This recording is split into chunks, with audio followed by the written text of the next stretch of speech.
Board of Norwalk. Okay. Okay, so the time right now is 3:02. I will call to order the January 21st meeting of the Norwalk Board of Fire Commissioners. We have Commissioner DeStrouge, Commissioner Paskine, Commissioner Dixon, and Mayor Rilling. Okay, so we have a quorum. So the first item is acceptance of the minutes of the regular meeting of Tuesday, December 17th. Do I have a motion? So moved. Moved by Commissioner DeStrouge. Are there any corrections, deletions, or omissions? None that I noted. No. Okay, so all in favor of approving the minutes as submitted? Aye. Aye. Okay, motion carries.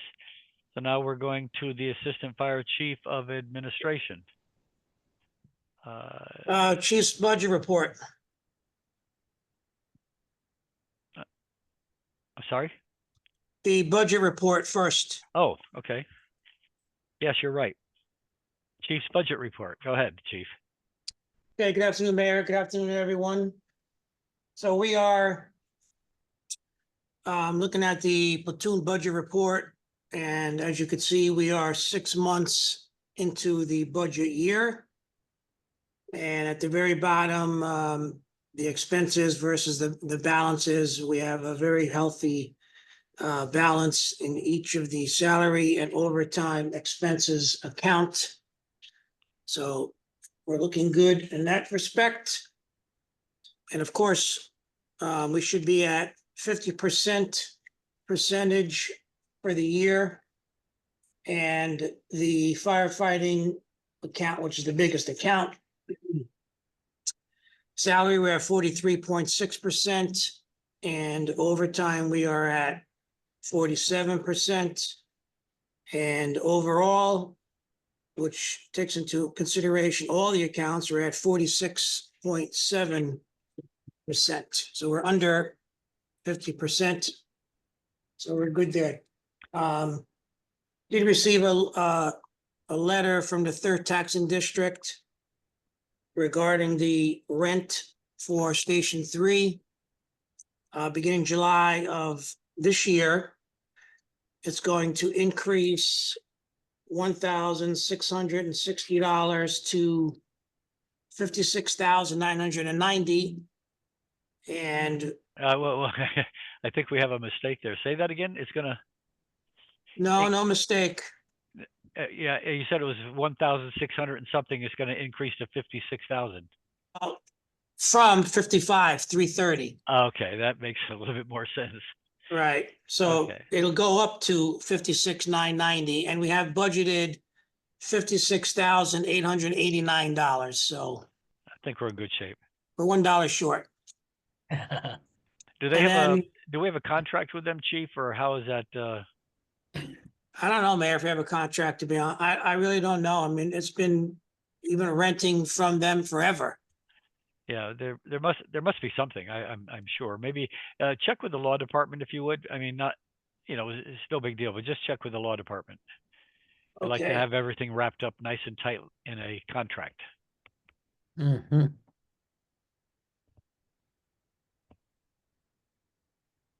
Okay. One more thing I just want to say. Chief Conti put together a very detailed sick leave report for the year 2024. We were not able to get it into the packet this month, which talks about sick leave. It talks about long-term sick leave, which is more like an injury, family sick leave. There's injury on duty. There's also light duty.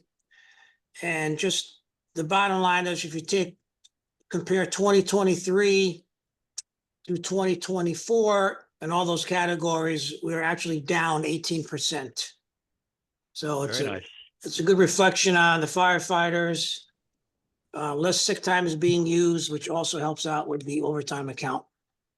And beginning next month and moving forward, we'll have a report every month in the packet for you to go through. So that's it for the budget. Okay, any questions from the commission? No questions. Well done. And thank you, Assistant Chief Conti. Okay, now we will move over to the Assistant Fire Chief of Administration, Assistant Chief Conti. Good afternoon, Mr. Mayor, Commissioners. Good afternoon. I have just a couple updates on our projects. As usual, the Station 1 apparatus floor, I actually just emailed them today. They are still finalizing those drawings. It's kind of a complex floor and they're trying to get it right. So I'm very much hoping to have to be able to submit the numbers for next month. That's the goal, and to start that project. Station 3, the apparatus floor, it has been completed. We had to wait our 28 days to cure the concrete. What we're doing is we're holding off moving the firefighters back in just a couple weeks because we're finishing up some final things. We've actually repainted, we redid the floors, the wood floors in there, and we're actually going to seal this. We decided to seal the concrete floor. So just getting some finalized before we move them back in, but they will be back in a couple weeks. And I'll submit some pictures of the finished work for next month for you, but it's all come out pretty good. And it's nice that we were actually able to do a couple extra things while everybody was out of there. So we try to, take advantage of that. Quick thing on the Station 3, you mentioned about the lease agreement. I actually do have the lease agreement. Okay. Remember, because when I did the Station 3 project, we went through it. So if you'd like, I can send that over, and if anybody wants to know, but we have a full agreement with them. I'm good. I just wanted Okay. to make sure that we had it written down. We Good, do. okay. So we've got our agreement. And Station 4, the building renovation, we've got the final cost analysis reports. We've completed that. And I know Chief Gatto has submitted that with our capital funding. Guardian is continuing to perform some repairs as we're just maintaining the building at this point, but everything is going well. Guardian has been very helpful. So I appreciate that help. For the overhead door replacement, I went finalized some measurements last week, and all station doors. I wrote that Station 1 door has been measured, but it's being delayed. We're actually going to order everything at once, and we're going to store any of the extra doors over at Station 6 at the apparatus maintenance until the floor's done. Because obviously we won't put a new door in until we replace the floor at Station 1. But that's all been ordered. Unfortunately, they're commercial doors and they're going to take several months to come in. But in the meantime, they're still maintaining the doors.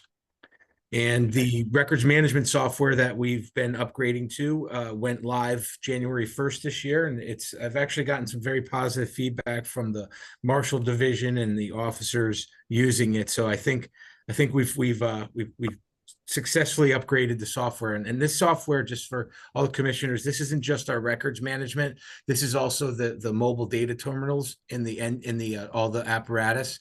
And what they have is now they have iPads, and it's an app, and it's very good. And now we were having issues with compatibility with pre-planning, where our firefighters pre-plan buildings for fire attack, for water, for hydrant location. This software, I worked with Lindsay King from GIS. We mapped all of our hydrants. They were able to put it on this map. It's basically superimposed on a Google map. And now we actually can update any hydrants. And we're working right now that they're going to be color coded in the software, where firefighters on the way to the scene can tell what GPM, the gallons for hydrants, so they can actually pick and choose good hydrants. And we also, for the first time, have the capability to, in real time, take hydrants out of service, which is even more important now. So Good. It'll basically put an X through a hydrant. So a firefighter. Oh, you went on mute somehow. Yeah, I just saw that. Sorry about that. But about 2 a.m, they can see, oh, that hydrant's out of service. I got to go to the next hydrant. So and the pre-planning software, this is finally something that we can utilize and that the firefighters they've already started doing. So we're very excited about that. And the inspectors, I know, are excited because it's all the great thing about this software is it's all in one spot now. We're also going to, the mechanic division is coming over. So all of their apparatus checks, everything's going to be in one spot instead of going to different software. So we're pretty excited about that. It's going to take a lot to get everything rolling, but the initial rollout has been very successful. Good. It's good to hear. Yeah, it's the hydrants have been, that's one of the major things. We finally are able to, and we can update them. We already found a hydrant that wasn't on the map, and I was able to just put it on the map right away instead of having to wait. So it's very, very helpful for us. Good. Yes. I will take any questions. Any No questions from the questions. commission? Well done as usual. Thank you. Thank you very much. Okay, that'll bring us to Assistant Chief McCabe for the Assistant Fire Chief of Operations. Good afternoon, Mayor, Commissioners. For the operations report under item 1, monthly calls for December 2024, we had 767 incidents, averaging almost 25 per day. We had 16 fires, including 6 building fires, 38 rescues, 31 of which were motor vehicle accidents, 417 EMS responses, 36 hazardous conditions, 36 service calls, 71 smoke scare good intent, and 153 fire alarms. So looking at the cumulative statistics for 2024, we were at a total of 8,427 incidents and 13,214 total company responses. Our daily averages for 2024, we are at about 23.09 average daily incidents and 36.21 average daily company responses for 2024. Looking at item 3, fire apparatus. TAC-1, which is our new highway blocking vehicle, is in service and is responding to all incidents on I-95, Merritt Parkway, and Route 7 connector. And that's providing an added layer of protection to our firefighters operating on those roadways. It's responded so far in January to 8 calls. And based on our 2023 and 2024 statistics, we expect that to do about 250 calls in 2025. So we'll keep you updated on that. Item 4, operations. The rescue company has been added to all CO alarm activations to provide backup for the first 2 engine company and redundant meter readings. So 2 meters are better than 1, and this ensures that atmosphere is safe before releasing the scene to the homeowner or to the occupants in the event of a carbon monoxide alarm. Also, all of our new ballistic vests and tactical gear have been placed in service. We now have equipment for every firefighter on shift when companies are called on to assist the Norwalk Police at scenes where they deem the extra protection is necessary, such as at an active shooter or a mass casualty incident. So all of that equipment is now in service. Item 5, notable incidents. We had a structure fire at the Garden Park Motel, 351 Westport Avenue. This was reported at 2:34 a.m. on January 3rd. Fire was in a 1-story multi-unit motel. And upon arrival, engine 4 had heavy smoke coming from the entire ridge line of the 12-unit motel. A hose line was stretched, and while the engine company was attacking the fire, a primary search was commenced by the first 2 truck and the rescue. Splitting their companies into 4 two-person teams, they were able to quickly search 11 units that were completely charged with smoke to ensure that no one was still inside. Fire was extinguished in 45 minutes by a second alarm assignment, and that consisted of 4 engines, 2 trucks, 1 heavy rescue, and command staff. 2 occupants that were at the hotel were moved that night to non-impacted units, and no civilian or firefighter injuries were reported. We also had a house fire at 8 Cindy Lane. This was reported at 8:02 a.m. on the 14th. First arriving companies were met with heavy smoke showing and a fire on the main living area of a split-level home. 2 occupants had self-evacuated prior to the fire department's arrival. The fire was extinguished in 30 minutes by a first alarm assignment consisting of 3 engines, 2 trucks, 1 heavy rescue, and command staff. The occupants of the house are staying with family members in town, and no civilian or firefighter injuries were reported. And I'd be happy to take any questions. It sounds like a busy month. Mm-hmm. Yes, continues to be busy. Commissioners, any questions for Assistant Chief McCabe? No questions. Thank you. No, but really impressive to hear how you guys responded. Sounds amazing. Thank you. Okay, now we'll move over to the Fire Marshal's report. Fire Marshal McDonald. Thank you, Mr. Mayor, Commissioners. Good afternoon. Good afternoon. So our numbers for the month of December, they were split. We had higher dollar amounts, but our boots on the ground numbers were a little lower. A number of inspections for the month of December were at 117, which was down from 152 the previous month. Notifications, 3, down from 5. Public education, including 2 social media events, we're up from the previous month when we did 5. And plan reviews, we had quite a few. 26 plan reviews brought in almost $4,500, and that was up from $2,400 the previous month. Liquor licenses, we had 3, which brought in $195 compared to $130 in November. Our total for the month of December, total income for the Fire Marshal's office, $46.45, up from $25.30 in November. As you had mentioned earlier, it has been a busy month with fires. Our Fire Marshal call-outs, requests, we had a total of 23 for the month of December. 13 of those were for fires, fire investigations, and 10 were for miscellaneous hazards and or code issues, such as problems with sprinkler systems, fire alarm systems, etc. Our mega multi inspections last month, there were 104 apartments inspected with 2 sites. So I know that previously there had been questions raised regarding residential inspections. So I had been in touch with the tax assessor's office and got some real-time data from them. Filtered the data for residentials, and the numbers that we came up with were 1661 inspectable residential units. That's 1,661, and that was from the tax assessor's list.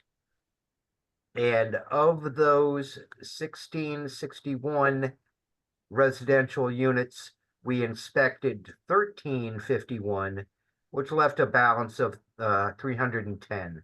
So not that bad. Yeah, very good. Yeah. Yep.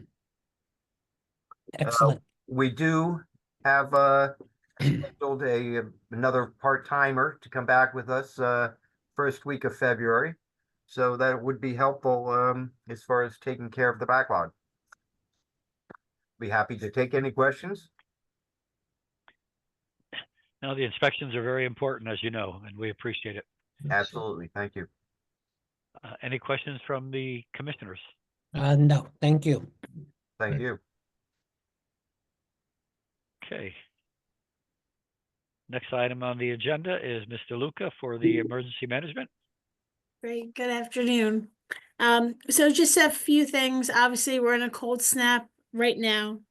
So I've done some outreach to some partners, and then I'll work with Lamond and get some more information to the full community partners group. Again, the usual safety tips.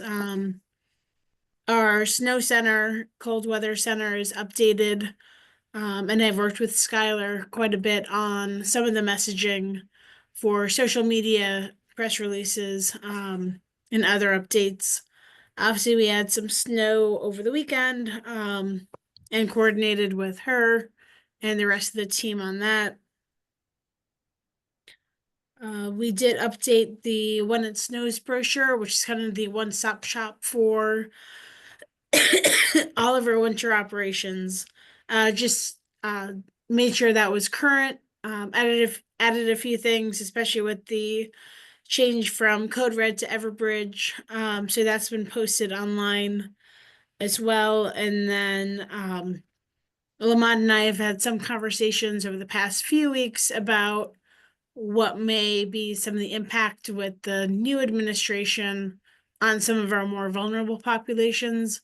And we'll stay in touch for planning and some of the responses needed, just to make sure everything is coordinated Mhm. pretty well. And that's it. Good. Thank you. Do we ever monitor how many people, and maybe difficult, actually use our warming centers? Do we get people coming in to use the warming centers? For the most part, really not. Again, the libraries always have a pretty steady flow of traffic. I've been in there a few times and I have seen some folks sitting in that lobby area, but it's hard to know who often comes to just spend time there versus for warming or cooling. So it is hard to get numbers, and we make sure they also have information for the navigators as well as 211 and some of the other cold weather safety tips, but it is hard to quantify that one. Okay. Commissioners? No questions. Thank you, Michelle. Thank you. Okay, next item is Training Division report. Deputy Chief Capola. Yeah, thank you, Mayor. Mr. Mayor, good morning, good afternoon, everybody. So for the month of January and just a couple weeks past, we've been doing our EMS recertification class for all the members whose EMS credentials expire in 2025, and that's currently ongoing.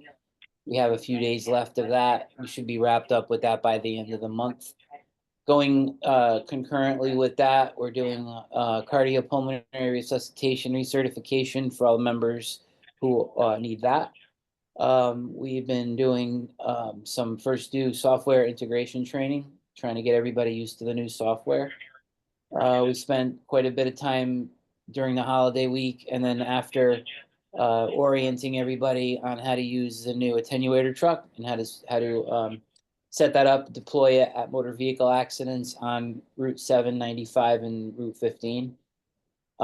We are not doing any engine company operations work right now due to the fact that it's been pretty cold. We just make ice and we don't want to do that.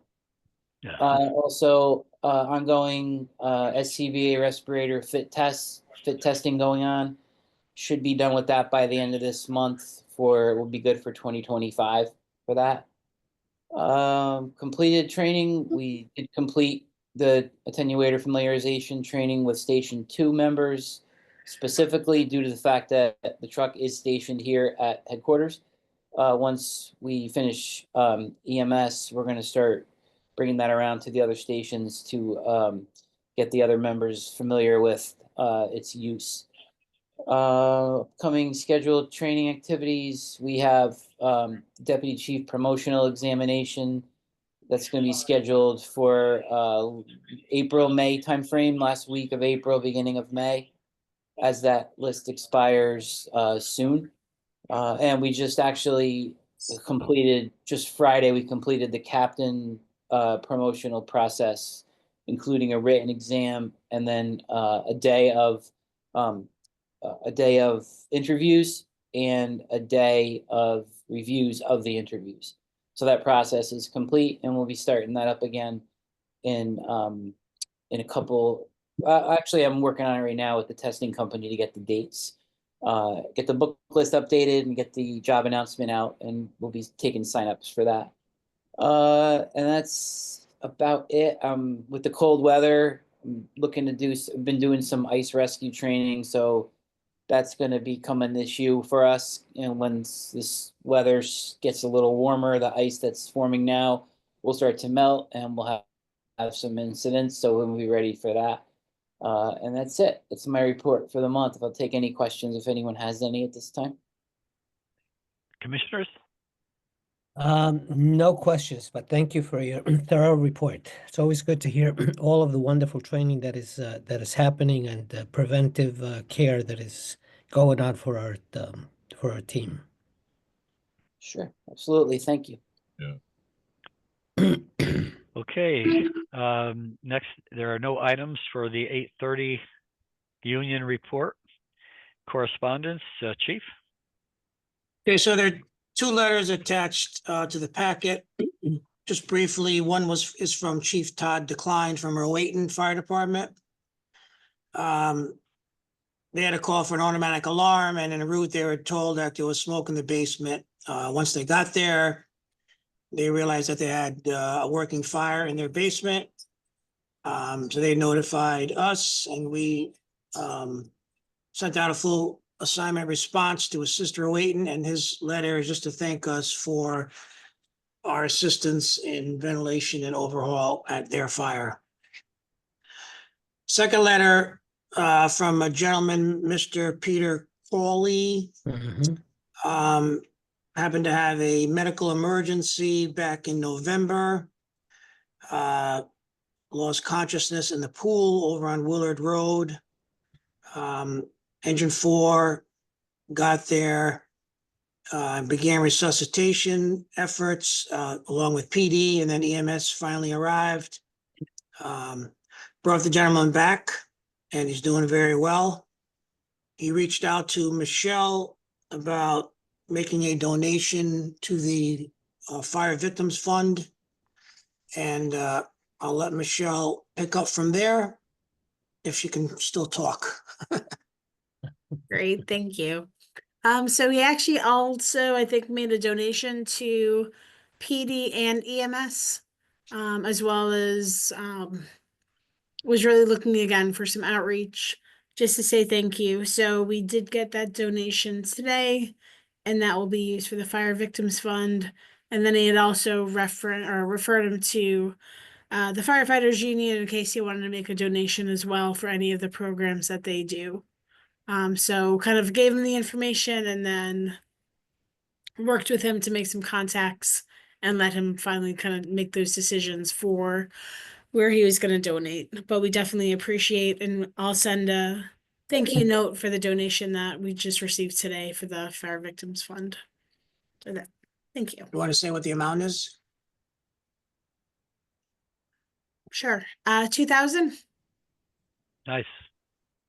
Yeah, so definitely will make a difference. And it's always good to see a report where things come out on the other side very nicely, where there's a life saving. And again, as Commissioner Destruge mentioned a few moments ago, the training and the professionalism of our fire department, I think, was probably unmatched anywhere. And I know I truly appreciate it, and I know the citizens, people of Norwalk do as well. Commissioners, any comments or questions? Kudos for everyone involved. Yes, thank you so much. Okay, we will not be having an executive session. And there are no old business items. So I would take a motion to adjourn. I think we have a record time here. I blocked out an hour for this meeting, you guys. What I am I gonna know. do now? Well, now you have some extra time. And my light went out because I'm sitting here and I can't. So Sure. I need I'll move to end the meeting. a motion to adjourn by Commissioner Paskine. We are all in favor? Aye. Aye. We are adjourned at 3:31 or 15:31, depending how you want to say it. Thank you. All right. Thank you all. Thank you. Have a great day. Have a good day, everyone. You too. Yes.